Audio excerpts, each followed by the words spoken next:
Vamos a saludar a esta hora y agradecemos este contacto a través de nuestra plataforma informativa al doctor Miguel Ángel Rodríguez Mackey, es ministro de Relaciones Exteriores, experto en Derecho Internacional.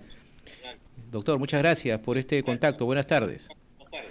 Lizardo, muy buenas tardes, muchas gracias por la invitación. Así es, más bien para usted, las gracias nuevamente, doctor, porque queríamos consultar acerca de esta situación y de estos actos ya después de asumir el mandato el presidente Donald Trump en Estados Unidos, y uno de ellos pues es esta suspensión que ha hecho a USAID sobre las ayudas y el apoyo económico. Nosotros llegamos a nivel nacional a zonas alejadas, ¿no? Se habla de USAID, pero quisiera que nos expliquen, para abordar este tema y tener un contexto y puedan entender nuestros oyentes y televidentes, ¿qué es el USAID, doctor, por favor? Bueno, efectivamente hay mucha atención internacional sobre USAID.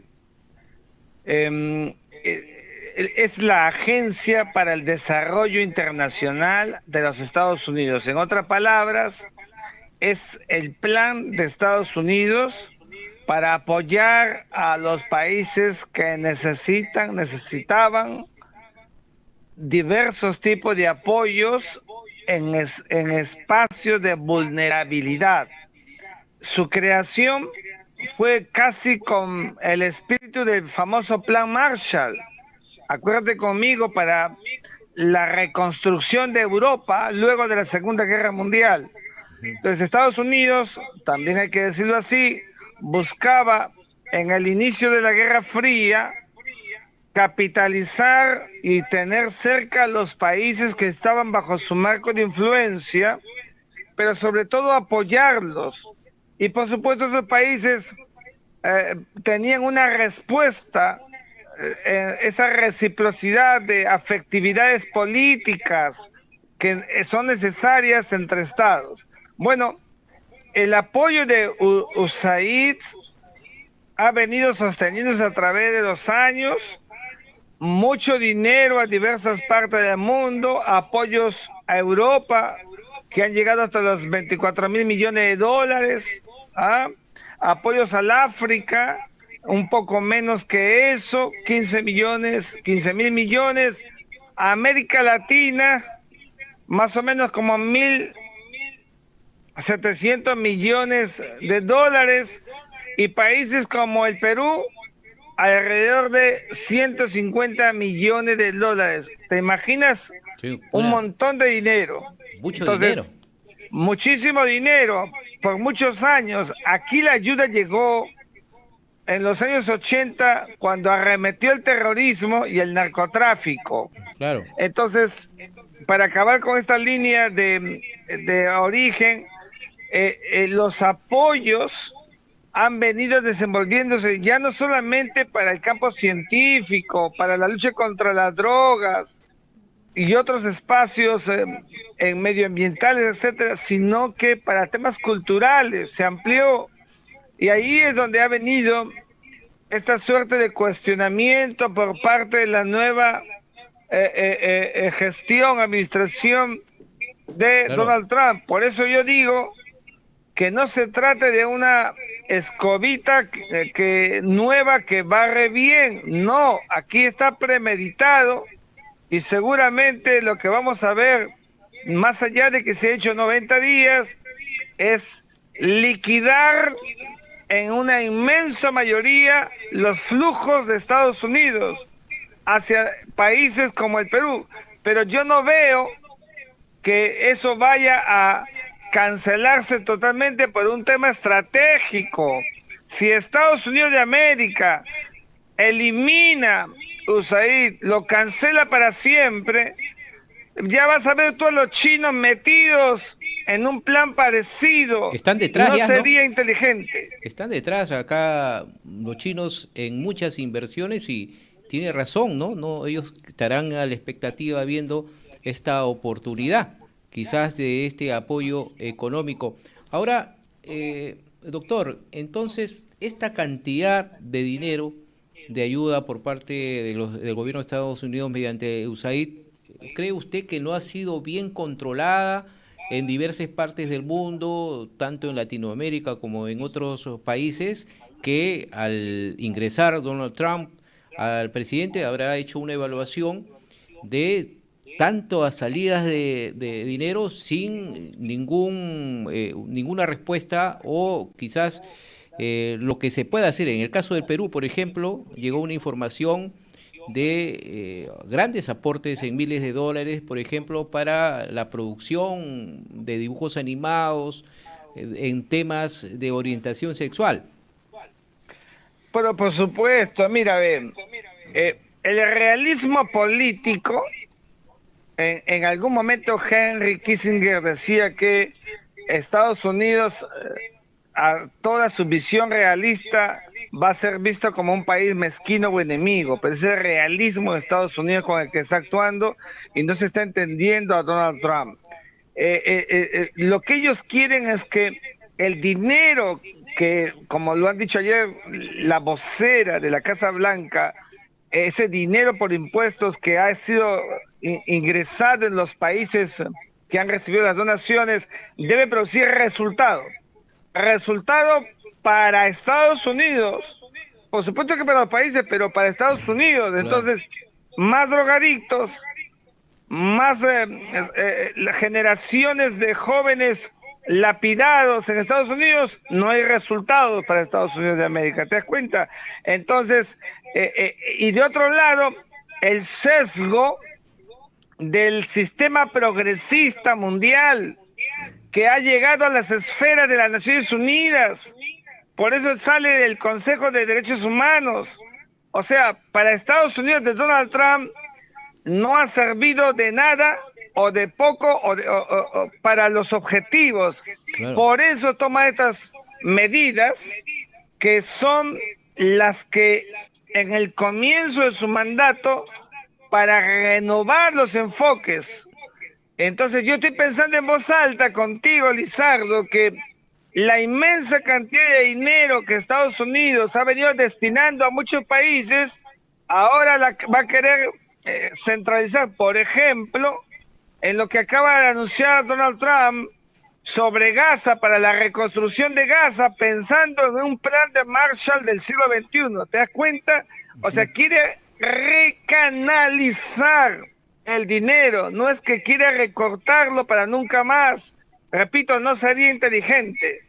O sea que haya inversión con resultados, como usted lo dice, pero ahora, de la otra parte, los que recibían ese dinero, esta suspensión va a impactar entonces, doctor, significativamente en algunos países que recibían este dinero, ¿no? Si hablamos de Perú, por ejemplo. Por ejemplo, ya impactó, Lizardo.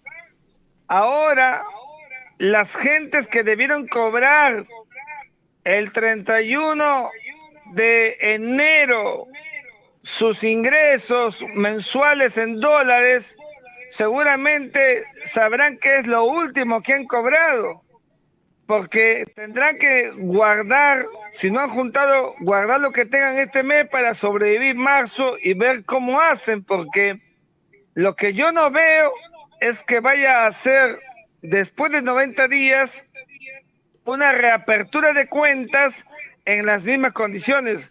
Van a ser muy restrictivos, van a reducir y solamente van a mantener aquello que consideren indispensable. Lo demás, como estas que tú acabas de referir, estas tramas cómicas, que son una burla completa, que han venido más bien distorsionando los conceptos esenciales de los valores sociales humanos, evidentemente van a sufrir una merma importante. Ya sabemos que en el mundo tenemos que aceptarnos todos en toda nuestra dimensión volitiva personal, libre, y aceptarnos como somos todos, hombres, mujeres, homosexuales, etcétera. Pero lo que busca Estados Unidos es que no haya una desvirtuación, una desnaturalización por ejemplo, en este tema específico que tú me has Claro, preguntado. claro, doctor. Ahora, estos actos que está haciendo el presidente Donald Trump en su discurso de inicio, pues él dice, a partir de hoy Estados Unidos tiene que volver al sueño americano, ¿no? Los cambios son radicales. Uno de ellos es la renuncia de Estados Unidos al Consejo de Derechos Humanos de la ONU, como usted lo ha mencionado, que ha causado, pues, indudablemente un alboroto mundial, ¿no? Efectivamente, el Consejo de Derechos Humanos ha tenido un sesgo, y yo no lo digo como el presidente Donald Trump por el tema de Israel, ¿ah? Que puede ser, pero no creo por allí, porque más bien Israel es un país que ha tenido un comportamiento en desequilibrio respecto del pueblo árabe palestino en Gaza, un sesgo en general con los derechos humanos de todos, tuyos, míos, de los militares, de los civiles, y ha mirado de una manera muy injusta. Aquí en el Perú, por ejemplo, tenemos imputaciones a militares que terminará este gobierno y ya los voy a ver con su expediente bajo la manga, impactándolos a ellos y a sus familias por delitos de lesa humanidad. ¿Cómo es posible todo eso? Que se juzgue si es que hay alguna ratio de esencial responsabilidad, pero estos niveles de generalidad que crea una doctrina internacional muy sesgada, el Consejo de Derechos Humanos no ha sabido Muy, en muy, en la lectura de politizada, Donald doctor, Trump, ¿no? Se ha politizado demasiado. muy politizado. Felizmente, el Consejo de Derechos Humanos ha tenido algunos países que han mantenido una ratio de objetividad. Y lo digo abiertamente, el año pasado la presidencia tuvo Marruecos y mantuvo una línea realmente de enorme proyección objetiva sobre los derechos humanos. Yo participé en Rabat, en esta Claro. reunión del retiro del Consejo de Derechos Humanos. Estuve con toda la criminata de las gentes que manejan los derechos humanos en el mundo, cómo no, y allí discutíamos y conversábamos de la importancia que tiene de mirar los derechos humanos erga omnes. ¿Qué es eso? Para todos, pues. Acá solamente se miran los derechos humanos de sectores de izquierda, comunistas, de sectores progresistas, sectores caviares, cuando los derechos humanos que los pueden tener son de todos, de la derecha, de la ultraderecha, porque los derechos humanos son transversales. Te lo digo yo, que no soy ni de izquierda ni de derecha, por favor. O sea que, como usted lo dice en un artículo que he leído de Expreso, no ha servido de mucho o prácticamente de nada los derechos humanos para el mundo, esta comisión. Lamentablemente, la comisión no ha cumplido su objeto central. Mira, en cualquier ámbito de las Naciones Unidas donde vayas, vas a ver mucha publicación sesgada. Eso tiene que cambiar. ¿Y cómo cambia? Con una alta dosis de neutralidad, de objetividad, de imparcialidad. ¿Y el Perú debería retirarse también? ¿Usted cree, doctor, según su apreciación? No, yo no creo que el Perú deba retirarse. Basta con que nos retiremos del marco hemisférico que es la OEA, que sí vengo diciéndolo, pero si nos retiramos de todo, no somos Estados Unidos de América en términos de poder mundial. Eso hay que valorarlo. El Perú es un país periférico, se retira de todo, se vuelve huérfano, paria. Eso, no tenemos esa catadura de poder mundial para retirarnos de todo. Lo que hay que hacer es retirarnos de la Corte Interamericana de Derechos Humanos y de la Comisión Interamericana de Derechos Humanos, con enorme sesgo en el Perú. Claro, sí, sí, lo hemos podido nosotros experimentar. Finalmente, doctor, ya nos gana el tiempo. Estados Unidos también se ha retirado de la Organización Mundial de la Salud, ¿no? Hemos nosotros estado sorprendidos de esta decisión y el presidente de Argentina hoy ha anunciado que va a hacer lo mismo. Es un anuncio, ¿verdad?, que ha también causado sorpresa en lo que corresponde aquí a nuestra región. Yo te lo voy a decir desde la dinámica del poder. El presidente Milei, con cuyas políticas económicas estoy de acuerdo, prima facie, no creo que debería hacerlo, pero es inexorable que ya lo haya hecho mientras tú y yo conversamos. Él está yendo a la estrategia de acercarse lo más posible a Donald Trump, porque este gesto de también retirarse, como lo ha hecho Washington, es mostrarle, visibilizar a Estados Unidos: tengo el mismo rostro que tú. Entonces, para un Milei que está saliendo del ostracismo que le dejó los Fernández y los Kirchner en Argentina, a mí me parece estratégicamente interesante, pero no necesariamente plausible y bueno, porque los países no deben salir de espacios como la OMS, que ha sido muy importante para la dinámica planetaria en términos de salud. El argumento de Milei es que hubo cuarentenas indebidas y puede tener razón. Lo mismo dice Trump, ¿no? Lo mismo ha Y lo dicho mismo Trump. dice Trump, por supuesto.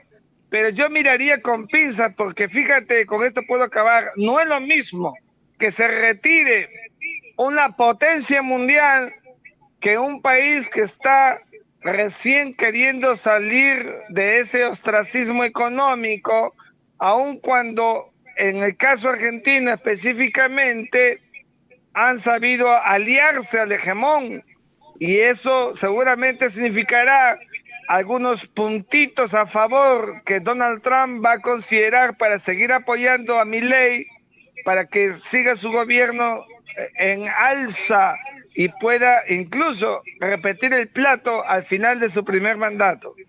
Bien, muchas gracias, doctor. Hay mucho por hablar en estos temas internacionales. Nos ha ganado el tiempo y seguramente vamos a tener otra oportunidad de dialogar acá a través de RCR. Muchas gracias por su tiempo, doctor. A ustedes, buenas tardes.